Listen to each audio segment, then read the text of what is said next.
but this is fundamental. And as James said, when we worked, every opportunity, every problem can be solved with a system. And we look at our business and our service and what we want the outcome to be now with a systems approach. I couldn't have dreamed that would have happened. I wouldn't have believed you, actually, if you had said that was the case.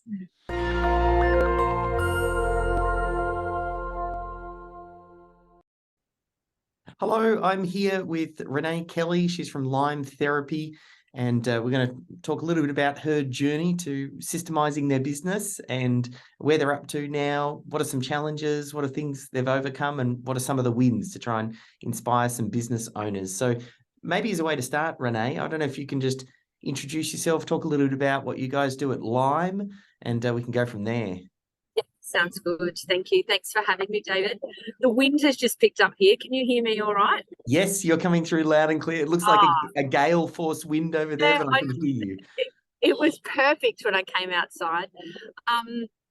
So as David said, I'm the business owner from Lyme Therapy. So we started off as Renee Kelly Occupational Therapy, working out of our farm way back, 15 years ago. And gradually we have built a service around the gaps in our community, and working with like-minded people who have the same values and passions as me. So we now have a business called Lyme Therapy, so changed our name very quickly because we outgrew Renee Kelly Occupational Therapy. And we have an allied health service that comprises physiotherapy, occupational therapy, speech pathology, exercise physiology, allied health assistants, disability support workers, and an incredible administration team. So we provide services within the clinic.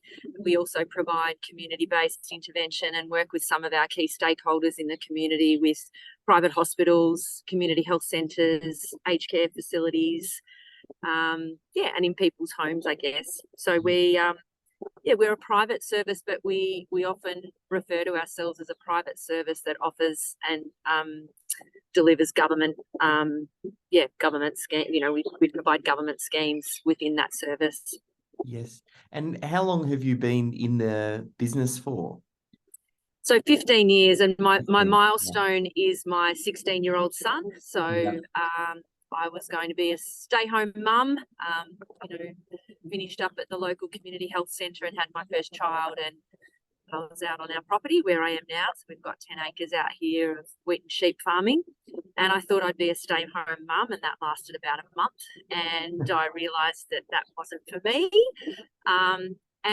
Then we launched into working privately, and I could see the gaps and the need it was primarily disability and aged care back then. So Seamus is now 16, so he's my yardstick, so it's been about 15 years. Yeah. And size of the team, like obviously you've got some different therapists that you work with, and you mentioned the admin team. What sort of size team are we talking about? Yeah, so it's close to 40 now. And we have a range of FTE in that team, so that's not full-time. We have people that work from full-time to school hours to 2 to 3 days to, 1 or 2 mornings a week. So we have a really, as you can see where I am today, it's school holidays, I'm working from home. We have a really good culture of trying to, strike that balance between our family, private life and work. So people work a whole lot of combinations of hours. Yes, yeah. And I'm curious to know if you class yourself as a systems person, or if you've ever thought of yourself as a systems person. No, ask anyone who knows me. No, I'm a really big picture. Let's do this. This is amazing. I've got an idea. And someone will say, but how do we do that? And what are the steps? Don't worry about that. That's okay. We'll get to that. So no, but my husband, who is an accountant, is very methodical, very black and white. So he's picked up pieces along the way, but that's probably more from a finance perspective. And even that in itself, I used to do that before the service got to a point that it was not manageable for me to be managing that side of things. So he was working as an accountant and I was, starting what I was doing. Never expected the growth that we've had. So no, I'm not a systems person, not a details person at all. How did you come across the idea of systemization then? Was it through Systemology, or did you hear it in other books? Like, it's a topic that's talked about in business communities. How did you discover the idea? Yeah, good, nice question.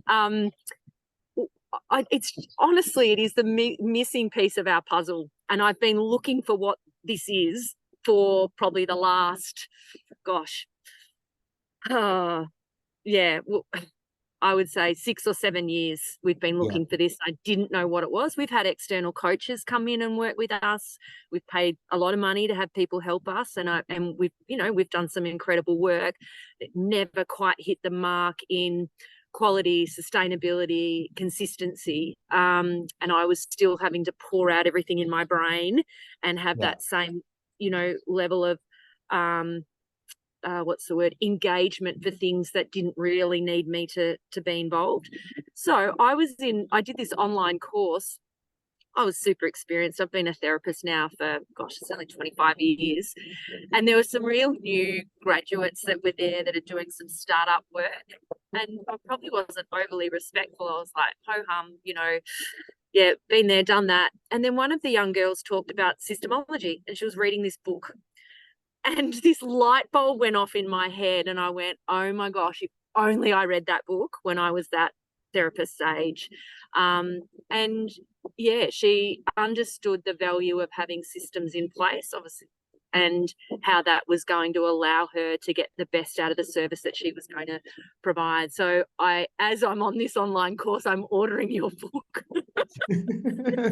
One for me, one for Matt, my husband. Yeah. And yeah, the rest is history. I couldn't put the book down. I was like, this is the answer. And I guess I've had those feelings along the journey of Lyme therapy where I've known we need to engage physio, and it's like, that's the next best thing. And what we've done just now, we've built a hydro pool and a gym, and you have that passion of, oh, this is the next thing and we need to do this.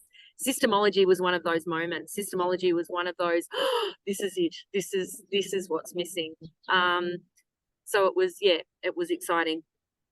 Was it anything in particular that really stood out for you in the book? Like, what was the moment, or maybe it was something that younger therapist had said? Like, I'm wondering what were those bits that you felt were missing, or that this helped to really clarify for you? Yeah, I think we had spent a lot of time investing in policy and process because we're registered with government funding bodies. Yeah. And I couldn't work out why that wasn't transferring into consistency, quality, and sustainability. And we spent a lot of money on, like, we're all about investing to make the service and the culture better for our team, and then for our, the clients and patients. But it wasn't working. So Systemology changed that thinking of, I thought we had the answers in our policies. I've got policies. Why aren't they working? To tell you the truth, I wouldn't even know how to get into those policies. Someone else wrote them within the team. No one looks at them. They're just sitting in a little folder somewhere. And Systemology was the I could see was the answer to why we are doing things so differently and not getting the same result at the end, even though I'm saying the same things and directing people to where I thought the information was. Yeah. Systemology was the first time I'd heard how we could, like, ourselves, not someone external, that we had the resources and the knowledge to change the way we did things and put some control back over what we were delivering.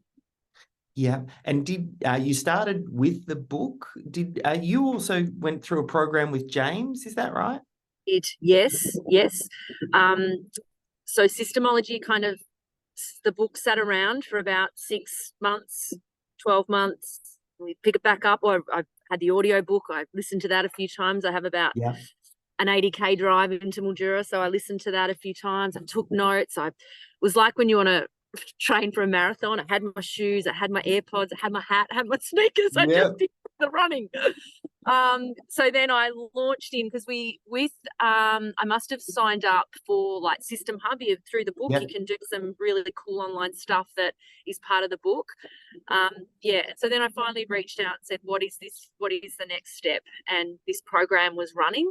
And I guess because I was like, I'm really busy. Can someone just come in and do it for me? And they're like, great people in this in your team as well, really talked me through what I needed and why, and to start with this program. And I'm so glad I did, because we have got the answers within our team. This isn't, don't need to externalize this, which is temptation when you've got no time. But you think you haven't got the time. So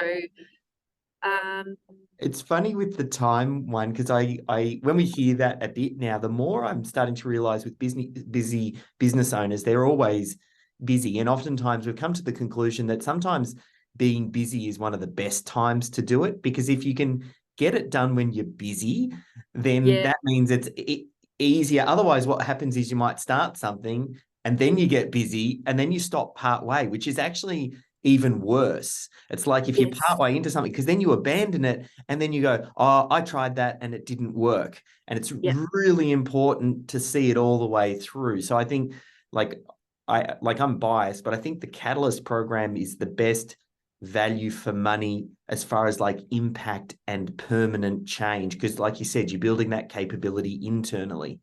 Yes. Yeah. And sorry, Matt's just arrived. If you want to see Matt's face, Matt. Howdy. David, Oh, Matt. hey, Matt. Good to meet you. You too. We have a dog at our feet as well. And that culture is so important. Yes. And this is what's changed. So, you know, we want our team to be happy. We want our team to be supported. We want our team to stay with us as well. I didn't realize that Systemology would actually become part of our culture. And you can't change that externally. So, and as you said, you can't just tools down and change culture. You've got to keep working. You've got to stay in that pace, and you have to prioritize it. The program, was it something that you and Matt went through, or just yourself and your systems champion? Who ended up going through the program? Matt was a big driver. Yeah, I've been in the background listening to all I've gone back and reviewed all the sessions with James, and I've read the book probably 5 times. And lots of little notes. And because I'm not a big reader, but I like when I find something that's I suppose practical and I can see the value in it. That's what I really got onto. It's just not the whole idea of it is, I suppose, joining all the dots of what I've been trying to look. I might get you to come just a touch bit closer, if that's all right. There, Renee. There we go. Just so I can hear you there. I wasn't picking it up on the mic. I don't usually get this close to Renee. David is recording this. Oh, sorry. I don't usually get, to join all those bits together.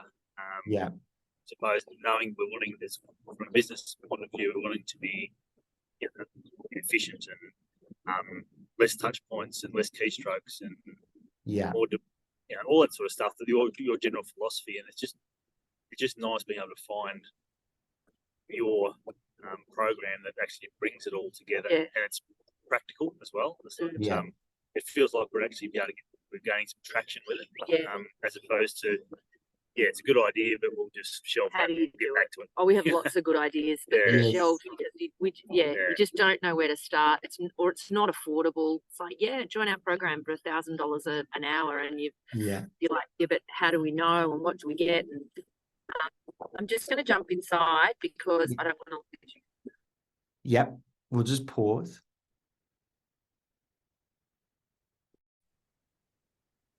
Perfect. So just picking up there with the wind that's now died down a little. When you went through the program, I'm not sure if that was sort of Matt as a key driver, or have you identified a systems champion on the team? Yeah, we have, and that was again, like, had we not had the Catalyst program, I think we could have gone wrong there, because we we were really looking to Matt and I being that person. Yeah. Then we looked to someone in our leadership group, and the temptation was to go to the person that's written all our policies. Yeah. And the work that we did through that program, and how, you know, it was incredible how many different businesses were in that program, and yet it applied to all of us, regardless. You know, there was plumbing, accounting, you know, allied health, and we came up with Caleb, who's, you know, a couple of years out, new therapist, and it is just, honestly, it's been phenomenal, the buy-in and the change in our culture at work around systems, and that's come from having the right systems champion and following through with what we did through the program, and Caleb heading that up.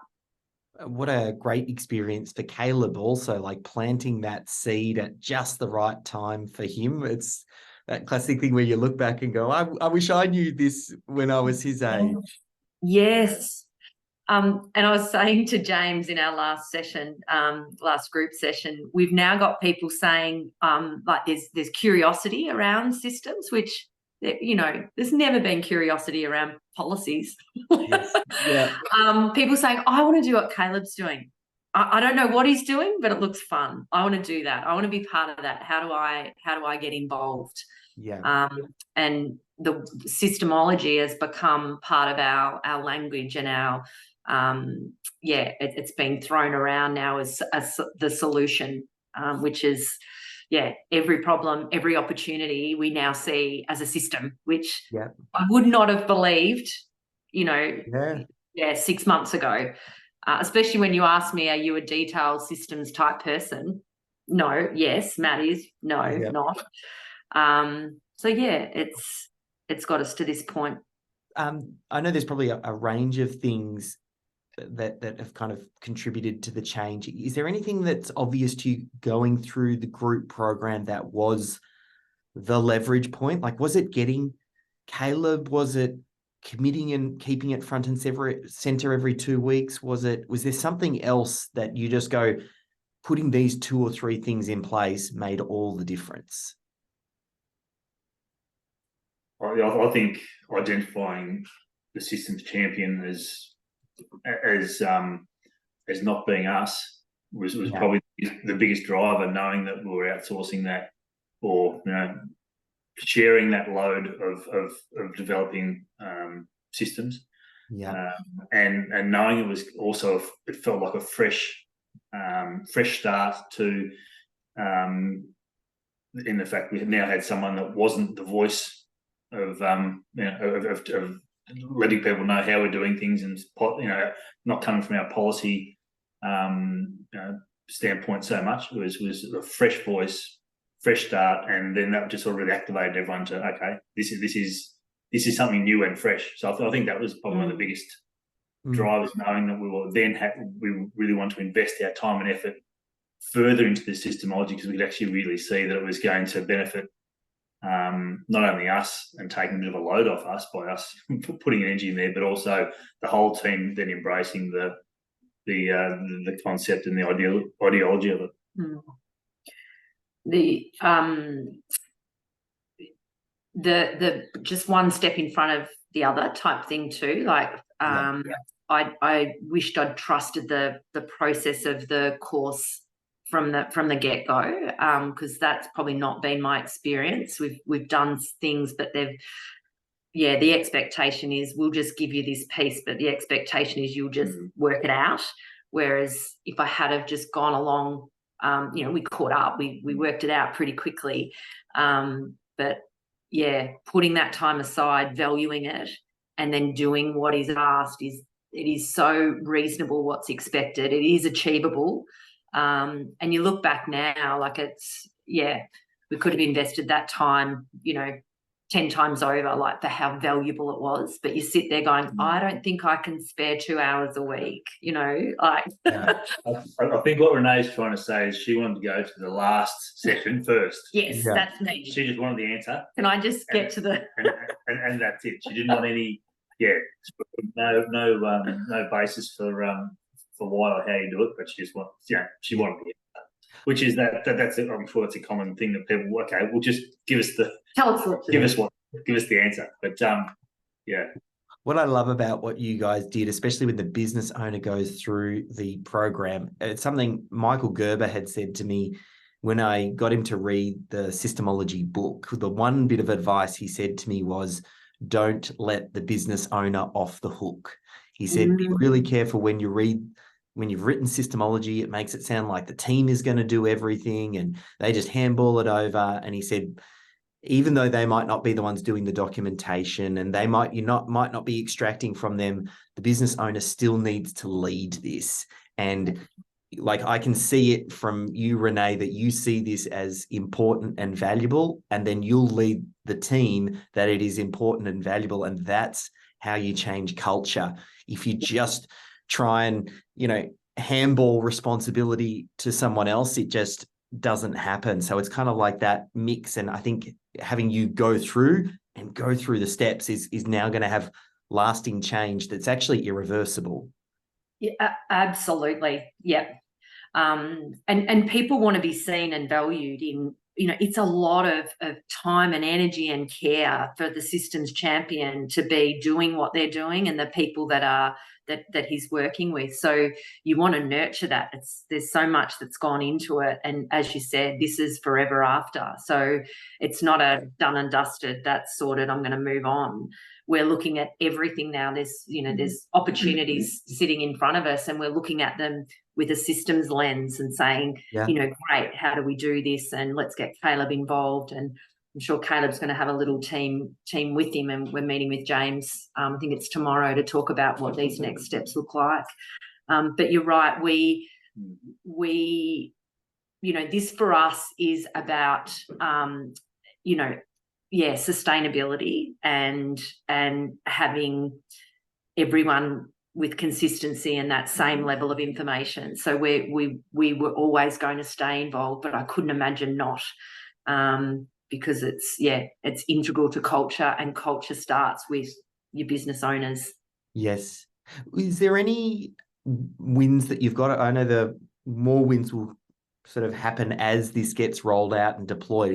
It'll be very hard because systems touches everything. It's going to be hard to really sometimes pinpoint and say, oh, systemizing did this and got me that outcome, because it touches everything. Like, it is business. It's the building blocks of business. But have there been any wins for you that you can identify as a result? Yeah. Did you want to talk? Or do you want me to? No, you go. Because we have people that are like, they are the expert in that area. So if they don't turn up, that person is no longer there. So we've just implemented a new software program. It's incredible. It's batches and invoices and sends things off very easily. And there's one person that really has her head around that. So she unexpectedly wasn't at work. So Caleb had done some work around the invoicing with her. So that was one of our low-hanging fruit that Matt said, let's get in and systemize how we batch and send off these invoices, because it has to be done daily. And we're doing, there's 2,000 invoices a month we're having to put out. It's a task if you're having to do it manually. which we were. But it's a few, I'm going to make this sound really simple. It's a few clicks of a button and actually do what I'm talking about, and off it goes. But no one else knew how to do it. Caleb did the work, and it was our first one. And it was actually quite good to be the first one, because it is quite black and white what you have to do. And we've now, with that work, we've now got the administration team who are efficient when that person isn't here. Like, she's still responsible for that as part of her day. When she's not here, someone else jumps in, has gone through the system, and it is so beautifully documented, and has used some really cool tools with that person as the expert, showing and navigating and doing it all very live and interesting. They can now do that task, and it's not daunting. We haven't got 3 weeks of batching and invoicing sitting there because this one person's away. So that's a great example of where we jumped in and got that happening. It was part of our it was part of our CCF and then our DRTC was to systemize that because it's part of our invoicing. Sorry, it's part of that big process. But yeah, that was an immediate win. One thing we find systems for a lot of business owners, and one of the reasons we like the Catalyst program, is there's a compounding effect, and you often don't notice the effects of the system when there's just one or two at the start. And that's oftentimes why a lot of business owners might abandon partway through, because they don't see the immediate results. Whereas the Catalyst program, you commit to 6 months, and over that period, then you get to stack a certain number of systems on top of each other. Then that's when you start to see the compound growth kick in. So you're kind of like 6 months down the line. I don't know, if you can kind of speak to that compound growth effect that happens with the systems as you just start, all of this snowballs on itself once you add more and more systems in. Yeah, it does. Even that example we thought was one particular way that it had to be done, but there's 5 different ways depending on. So it actually showed why this was difficult for us to upskill everyone else. But we thought that had to be done with a human sitting there explaining it to every single person. In answer to your question then, what would... Other compounding. Has it translated to the bottom line yet? Like, are you seeing either efficiency or reduction in error, or like, is that starting to show up yet? Certainly. With going through that invoicing example, the time has, in conjunction with changing software as well, but with that process, we're now, that's, it's decreased our time to do that thing, tenfold. Like I say, combination with software and the systemizing it, and that will keep improving as well once that system becomes tighter and tighter, I guess. Because it was interesting when we were extracting that system from that lead person. They were really they were a bit overawed with trying to explain what they do, because there was so many moving parts that it was almost a little bit paralyzing to explain it, because there were so many ifs, buts, exceptions to every rule that they really didn't have it clear in their mind to explain, while they could probably carry it out in a quite elongated sort of way. They could carry out that task, but it was at a point that was there's probably a reason there was only one person doing it. It was because it was so difficult to explain to anyone else. I think that's been it's been made really clear to those people that are coming to that extraction phase, that they're actually it's quite refreshing to get it out and get it out of their head and then out onto a document, so that then they can, I suppose, tease it out and then pull bits out that they don't need as well. And I think that's been a really a powerful thing that's going to keep improving every time we systemize these type of things.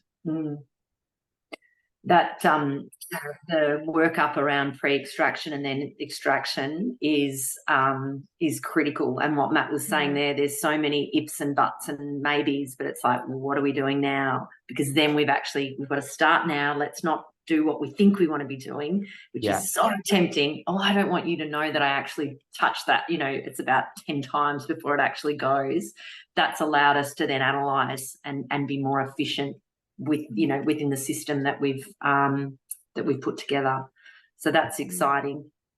Definitely, there's a few things like that I almost find counterintuitive, as in you would think you'd be better off optimizing up front, but then it just gets in the way of it getting done. And sometimes you're just better to make it repeatable and get it off the hands of the very busy team member or delegate it down, and then that creates the space to then do the optimizing. So it's a little bit sort of backward, but once you test it, you go, oh wow, I see it now.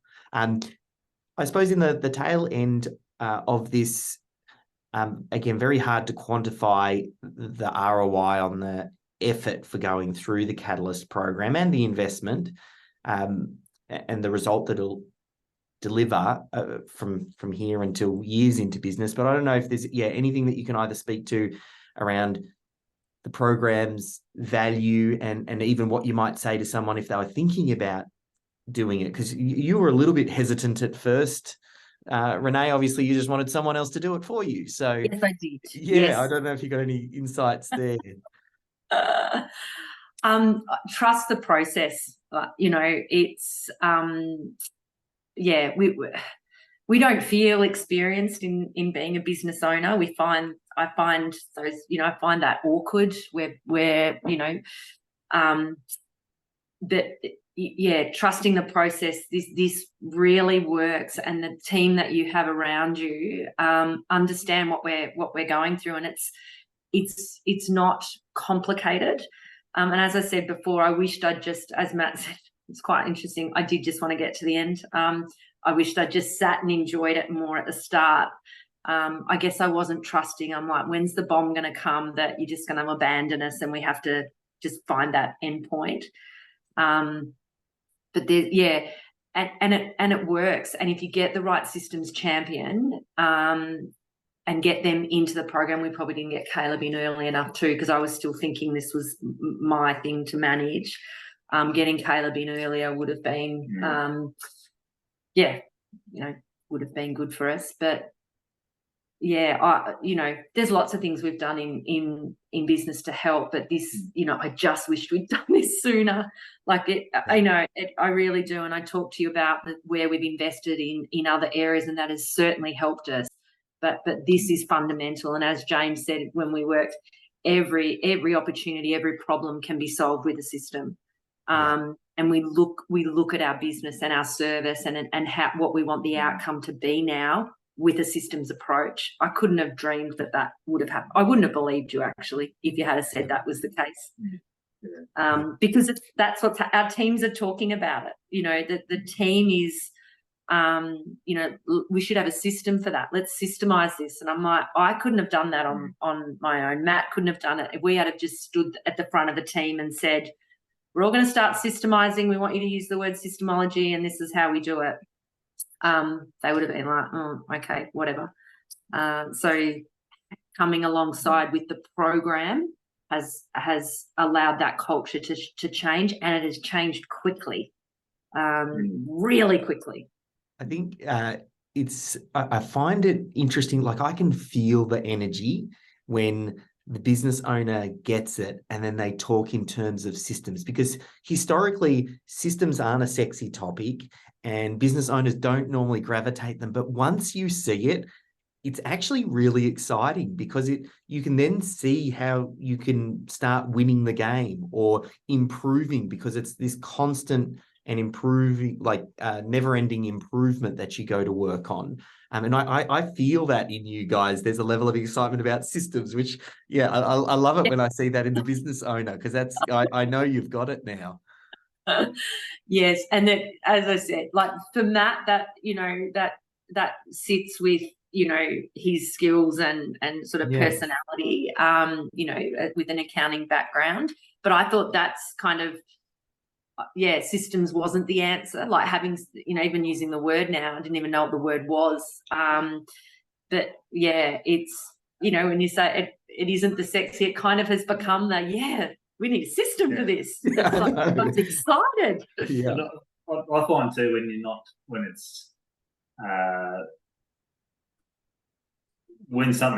I look at something that's not particularly well, it's not following a system, or not, it's not a clear system or things like that, it's really frustrating. And you end up removing yourself a bit back from I shouldn't say now. Previously, when I've seen something that should be systemized and it should have a flow, and you're looking at it from an overview. Why isn't this done this way? How come it takes this long to do this same thing? How come it's done differently each time?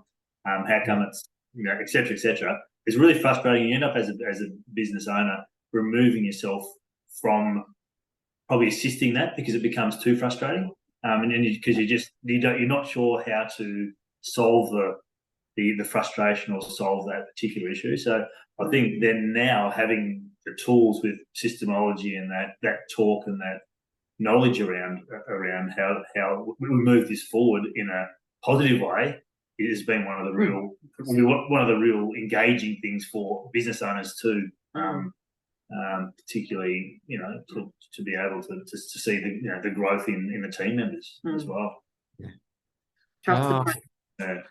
I appreciate you guys sharing your story and insights. Like I said, this will end up inspiring another business owner that will hear something that you've said and go, "Hey, that's me," and then hopefully that's enough that they can then kind of follow in those footsteps or get the confidence to take the step. So if people are in Mildura and they need some allied health services, where should I send them? Yes, send them up to our beautiful new premises on 15th Street. And yeah, we're really excited to be in our new home. It'll be 12 months come January. So we've got a fully accessible gym, hydrotherapy pool, state-of-the-art clinic. Yeah, we're really excited. And a big part of our new building is our team end, where it allows us to do our thing and really connect as a team to provide the services that we do in our community. So we're really, really happy with where we're at, and Systemology. We just feel like we're on a really good path to sustainability, quality, and consistency. Perfect. Well, thanks for being a shining light for other business owners, and I'll make sure I put the links to your website right near this interview. So thank you again. Good. No worries. Thanks, David. Love your work. Thanks, David.